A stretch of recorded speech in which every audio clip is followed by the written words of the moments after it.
ఆంధ్రప్రదేశ్ రాజకీయాల్లో ప్రస్తుతం ఒక సంచలన వార్త హాట్ టాపిక్గా మారింది. గత ప్రభుత్వ హయాంలో అమలు చేసిన విద్యా విధానాలపై న్యాయస్థానం ఇచ్చిన తీర్పు వైఎస్ జగన్మోహన్ రెడ్డి వర్గాన్ని ఎంతో ఊరటనిస్తుంది. ముఖ్యంగా ప్రభుత్వ పాఠశాలలో ఇంగ్లీష్ మీడియం ప్రవేశపెట్టడం మరియు నాడు నేడు వంటి కార్యక్రమాల ద్వారా పాఠశాల రూపురేఖలు మార్చడంపై గతంలో అనేక విమర్శలు వచ్చాయి. అయితే తాజాగా వెలువడిన కోర్టు తీర్పు జగన్ అనుసరించిన విద్యా సంస్కరణలను ఒక రకమైన నైతిక విజయాన్ని అందించినట్లు కనిపిస్తుంది. ఈ తీర్పు వైసీపీ శ్రేణుల్లో కొత్త ఉత్సాహాన్ని నింపింది. పాఠశాలలో మౌలిక సదుపాయాల కల్పన మరియు వైద్య పేద విద్యార్థులకు అంతర్జాతీయ స్థాయి విద్యను అందించాలనే లక్ష్యం సరైనదని ఈ పరిణామాలు సూచిస్తున్నాయి. జగన్ తన పదవీ కాలంలో విద్యారంగానికి పెద్దపీట వేశారు. అమ్మఒడి, విద్య కానుక వంటి పథకాలు క్షేత్రస్థాయిలో మార్పులు తెచ్చాయి. ఇప్పుడు కోర్టు నుంచి వచ్చిన సానుకూల సంకేతాలు ఆ పథకాల ఉద్దేశాన్ని బలపరుస్తున్నాయి. అయితే అదే సమయంలో ఆంధ్రప్రదేశ్ విద్యా వ్యవస్థలో ఉన్న లోపాలపై హైకోర్టు అత్యంత తీవ్రంగా స్పందించడం గమనార్హం. కేవలం భవనాలకు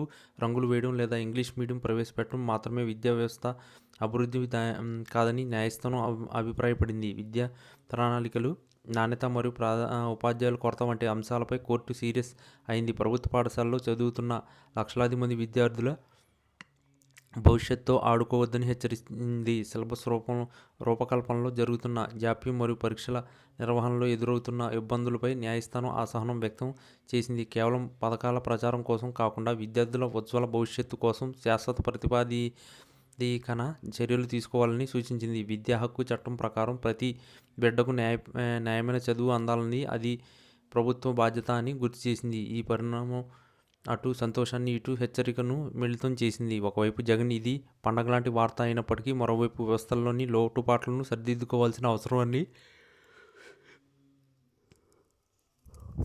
కోర్టు వేలెత్తి చూపింది. రాష్ట్రంలో విద్యా వ్యవస్థల గాడి తప్పకుండా చూడాల్సిన బాధ్యత అధికారులపై ఉందని న్యాయస్థానం స్పష్టం చేసింది. డిజిటల్ లేరింగ్ మరియు ట్యాబ్లు పంపిణీ వంటి అంశాల్లో పారదర్శకత ఉండాలని, కేవలం కాంట్రాక్టుల కోసమే పథకాలు ఉండకూడదని కోర్టు వ్యాఖ్యానించినట్లు తెలిసింది. ఈ తీర్పు రాజకీయ వర్గాల్లో పెద్ద చర్చకు దారితీసింది. అధికార ప్రతిపక్షాలు తమకు అనుకూలంగా దీన్ని విశ్లేషించుకుంటున్నాయి. కానీ అంతిమంగా విద్యార్థుల ప్రయోజనాలే ముఖ్యమని కోర్టు వ్యాఖ్యలు సారాంశం. మొత్తానికి ఆంధ్రప్రదేశ్ విద్యారంగంపై జరుగుతున్న ఈ సుదీర్ఘ న్యాయ పోరాటం ఒక కీలక మలుపు తిరిగింది. జగన్ తీసుకున్న కొన్ని విప్లవాత్మక నిర్ణయాలకు కోర్టు అండ లభించినప్పటికీ అమలులో ఉన్న వైఫల్యాలపై చలకపాటి మొట్టికాయలు పడ్డాయి. రాబోయే రోజుల్లో ప్రభుత్వం ఈ లోపాలను ఎలా సరిదిద్దుకుంటుంది మరియు కోర్టు సూచనలను ఎలా అమలు చేస్తుంది అనేది ఆసక్తికరంగా మారింది.